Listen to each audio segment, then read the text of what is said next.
आम गाँव हजार हजार जमी जलमग्न होगी तो चाष जमी प्लस काटाकि धान पड़ता तो से धान कौन अमल हम कि कौन हम कि भी जना ना धान बहुत गुड़िए गजा होबार लगी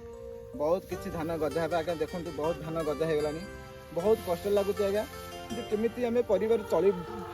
बहुत कष्ट लगुच केमी माने कहि कौन किसी भी भाषा मोर ना एत कष्ट लगू 3 एकर जमी आज्ञा आम कर 3 एकर जमी गाँ लोक सब हजार हजार जमी जलमग्न होगी अच्छी केमी चलू कौन करूँ तो गवर्नमेंट कौन कर माने माने आरआई ना तहसिलदार आस किसी भी इन्वेस्ट कर किए भी आसी ना तो जल जो धान काटिक पकड़ पानी जो धान भी अच्छी तो न धान जो अच्छी फल होगी तो से पानी पड़ी पानी चली तो से भी गजा बाहर तो कौन करूँ कौन किसी करूँ किसी भी बुझा पड़ूनी तो आम कौन करूँ तो सोसाइटी माने